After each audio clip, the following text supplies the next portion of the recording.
Hello, everyone. Welcome to Start Your Dungeons. I'm Adam, Bryce. and today we're doing a special episode where we talk about some of our recommendations for summer games. So, what was it? Was it last Christmas or the Christmas before we did holiday? I think we Uh, did that was the last one before. It's been a while. We did a Halloween themed yep, episode. We've done that.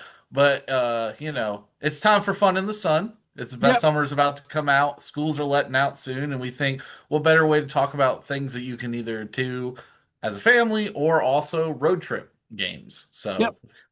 So, So, how about you start first? I've got my list, and you start with one of your fun favorites. Let's alternate. We'll go back and all forth. right. So I was going to list that I think one of the really good ones that is a family game that y'all can play together because I just recently played it again is Flamecraft. Because super cute game. If you Yep. haven't seen the art for Flamecraft, don't worry, it's amazing and you're going to buy a copy immediately. Also, it's super So cheap. beautiful. It's great components, all this stuff. Easy kind of game to learn. I actually taught it to some people recently who didn't even really play board games and they really picked it up. Hmm. Good for all ages, I think, kind of because of the cute art. They may not understand all the processes for it, but I think it's a good little family game to bring out. It doesn't hog a ton of table space. It is a Right. longer game with the mat, but I feel like it's a really good one. You can easily get playthroughs while hanging out with the family. So, Yep. what about you? What's one you got? Well, my top or my first recommendation you've got right there on your shelf. Oh, Heat. really? Oh, pedal to the Heat. metal. Man, I like whenever I heard about this game, and then you said that you had it, it's a racing game. And Hmm. I was like, how does that work? How how is that fun? I didn't get how you could make a board game about racing And be good because that's and be happened good. before. Man, is it good. Hmm. Like the whole like acceleration, braking system and like the high stakes Hmm. aspect of moving around the track.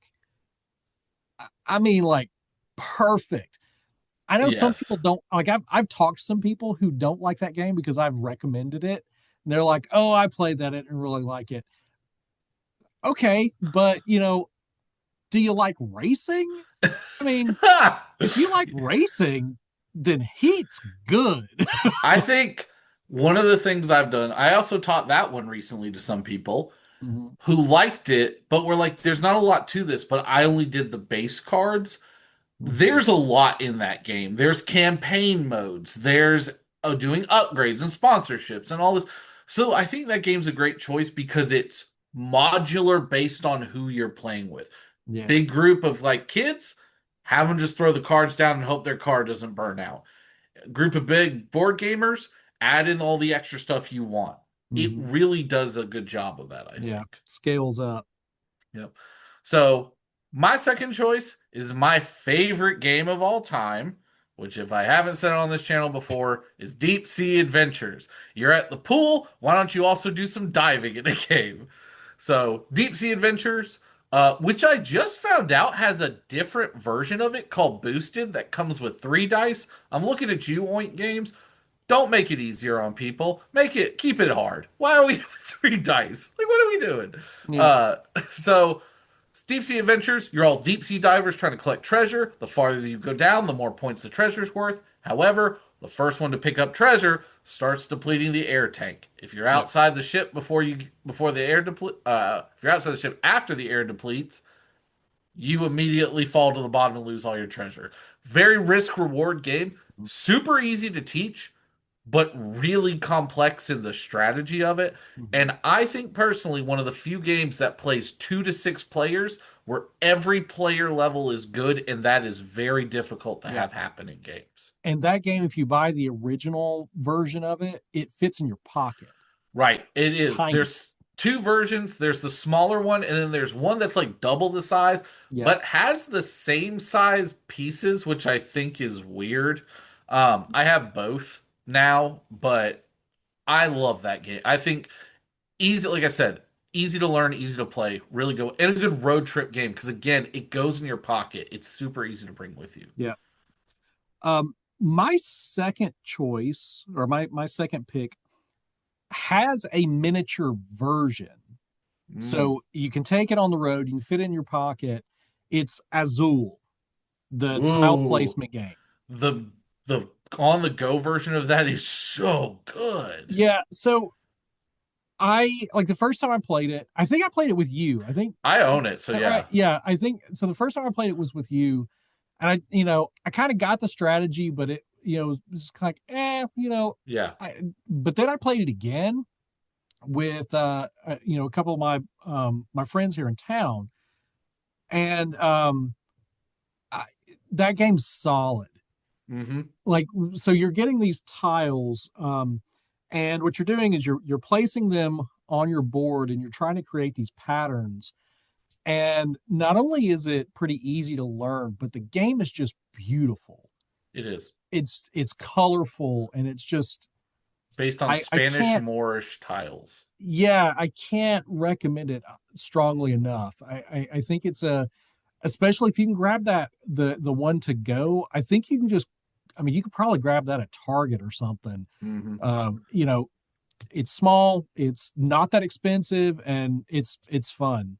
And I'll say this about the mini version. Kudos to them for making a board where the pieces click in and It stay. clicks. It's Yeah. so smart in design because normally the tiles will fall. They will be it. I actually think that might be the better version of that game because Yeah. of its portability. I think Yep. it's amazing. Um, Go to my next choice. I'll pick one that we've had a lot of fun playing, but we've also had some I'll call it butt clenching moments. Is Tender Blocks, Tender blocks. Yeah. which is I another knew easy what to you were gonna carry. say. Well, it was either that or Kabuto Sumo because both of those games we've had some big. Kabuto Sumo is also like both of those require they're dexterity games. Right. And like Tender Blocks is great, just because it's like the reverse Jenga concept. You're Hmm. trying to build up, a pattern and not knock it over.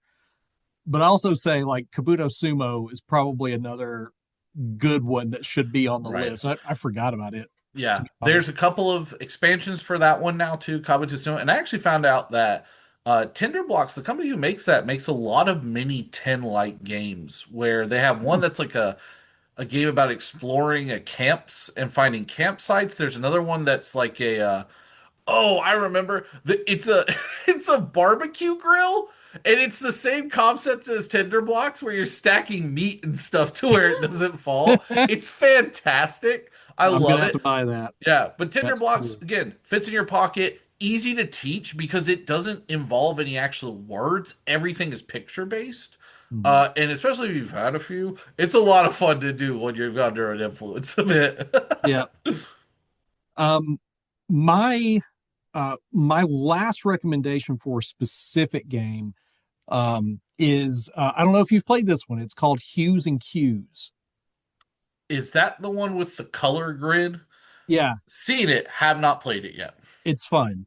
It's a Okay. lot of fun. So Hues and Cues is by OP Games, Mhm. and what you have is a grid, and it has like numbers and letters that tell you what part of the grid is there. You've got 480 colors, Mhm. so it's different hues and saturations. And what you have to do is so you draw a card, and this card will have four colors on it, and it'll tell you where on the grid this particular color is located. And if you are giving the cue, you have to say, like when you start out, it's like one word, but it can move up to two words. But you have to say a word that describes that color without it being its specific color name. Like you can't Right. say purple, blue, black, white, green, red. You can't say that. But like if you get one that is kind of orange, you could say something like sunrise. Hmm. And everyone takes multiple little markers for your pieces, and you put them on multiple colors that you think represent that specific color. Mhm. And then the person who is the one who's giving the cue, they take a little, it's like a little square, it's made out of Mhm. cardboard, they put it down on the board, and then you score based on how closely you got to the actual color. Mhm. It's so simple and it's beautiful. My only caveat is that if you are colorblind, you're going to figure it out really quickly in that game. Ah! Um, I actually think that would be a great thing to learn your color. Oh yeah, no! I mean, like uh, if you need to find out whether or not you should buy this game, look up the Ishihara color blindness test. I give this to my students when I'm teaching sensation and perception, and some people sometimes find out, oh, I'm actually a little bit colorblind and I didn't know it. That Uh, is interesting. but if you're playing that and you're having some issues, maybe you have some color perception problems. Hmm. But it's a fun game, and it's you can buy this game anywhere now. It's Yeah, all over the place, I've and seen it at it's Boardwalk up here in like Greenville a few times, and I've looked at it and I've thought about it a few times. But it's good to know. I haven't played it yet, but I've seen other yeah, people play it, and it looks like a good game. Another one of those non-board gamer yeah. games that would help because there's not like a bunch of rules and things like that. Anyone can play it. At really any age. I mean, I'm talking about like if you've got even a child that can pay attention long enough to play a couple of rounds, they Uh, can have fun with this. yeah. You know, my kids, they haven't played it yet, but I'm going to buy it just so they can play it, and I want to see them fight over color descriptions. Uh, because you know, I think it's a good one for just like sensory kind of stuff. Really really good game, very clever. Right. So that's kind of my list too. I didn't really have, but one thing I wanted to talk about was things you can do during the summer that I think are good ideas with board games. And one of them that I would like to do is play a game that has a campaign all the way through. Like I can't tell you how I have set on Slay the Spire. We have got to I've Yeah, got to come down so we can play that again. yeah, But like this is the time to do it, y'all. Spend yeah. your summer playing through that. I mean, I'm debating going and doing a solo run of Vagrant Song again because I just love it. So, I saw there's an expansion on Miniature Market for that. So which one is it? I don't remember. I there is one I have, which is the Seance one with the fox, and I think there was a new one that came out, and I haven't grabbed it yet. Mhm. But I mean, I don't know if I haven't talked enough about this game on the channel yet, but it's the best boss It's a good battler that game. exists. Um, There is no comment on that. yeah, I think the only problem with the two of us trying to do anything with a campaign mode is that we have a YouTube channel where we are trying to play as many games as possible and and talk about Yeah, them. So it it kind of helps with some things, not with uh, everything. it limits how many it limits how long we can play a specific game Hmm. just because we try to play lots and lots of stuff. Yeah. Um, I have a recommendation for those of you who, I mean, if you have kids, then this is going to be kind of a layup kind of thing. But if you haven't gotten on I know that Hasbro has problems. I don't like recommending Hasbro, but the junior line of their board games are pretty spectacular. Really? I If haven't you've really got looked at them. like if you've got like little kids, I would say, five is, right about the right number. They've got so Clue Junior, they have Risk Junior, uh, I was which getting is kind of angry neat. early on. Yeah, they have like a whole bunch of these themed games that are they are not the same game as what you get in the Hmm. full thing. Like this is not a full game of Clue, but it has some themes that are familiar. And I feel like if you have any downtime, if you're, especially if you're trying to get your kids off of screens and playing video games or watching TV or something like that, break one of these out every now and then. We got a bunch of these upstairs, Yeah. and the kids love them. Yeah. No, that's a good shout out. I feel like too, if you were looking for games for younger kids, is it Haba the company that makes them? Yes, Haba the makes ones with the yellow great, border yes, around them. amazing games. Orchard, the Rhino one is incredible if you I haven't like played it. the was it Animal Upon Animal or something like that, Yes. where you're just stacking animals on top of each other. Yeah. Yeah, that's a Those good one. that's a Um, really good one. those are like if you can find those, they're a great purchase. They have lots of games that are dexterity based. Some of them Mm. are that are leaning towards more like learning things. But seriously, if you have kids, or I don't know, if you are a kid who's watching YouTube and watching us right now, maybe you want to grab one of those games because they make good stuff. Right. I feel like they're that company that I tell people you're not going to find them in a regular store always, though I Right. have seen the Rhino game at Target, I think. Hmm. But if you can find a little game store, find it. Any of the Haba product. I mean, even their stuff once you get a little bit older, because they started making product as well for like that 7 to 10 year old kind of Hmm. age group. Excellent stuff. Very good. Yeah. Well, that's kind of all I had. Did you have anything else that you could No, that think was of? that was it. That's kind of like, some of my big summer picks, some games that I feel like I want to play again. And Mhm. um, you know, especially mine, I was like, I was thinking more like colorful, Right. eye-catching kind of things, but also stuff that if you plop it down in front of me, I'm going to play it right now. Right. No, I feel So that same way. And mine were more, again, games you can take on the go, I think. And really, with summer being what it is, you go traveling, doing all this stuff. Some of those choices are perfect for that. And then you have opportunities. No party games. We didn't really mention any party games. I'll just throw one out there. Uh, if you don't own a Fake Artist Goes to New York, buy a Fake Artist Goes to New York and thank me later. I've not heard of that one. Ooh, another Oink game. So again, people who make Deep Sea Adventures, Mhm. everyone has a prompt. Except one person has no idea what everyone else is drawing. Everyone has a colored expo marker, and they're drawing a picture where everyone draws a single line and then passes it along. And then at Oh the end wow. of it, you have to figure out who had no idea what the heck you were drawing. It's like a visual version of the telephone game. Oh, yeah. It is fantastic when someone's like, oh, it's like a circular thing, and someone just goes, orange, red line. And you're like, you had no idea what's going on. Yeah, that's pretty wild. Yeah, that's Um, a really fun one. I would, yeah, I would definitely play that. That sounds like fun. Oh, I just played maybe my favorite new party game of all time. It actually might beat A Fake Artist Goes to New York. Have you heard of Just One? No. So, Just One is a game where everyone has a dry erase scoreboard.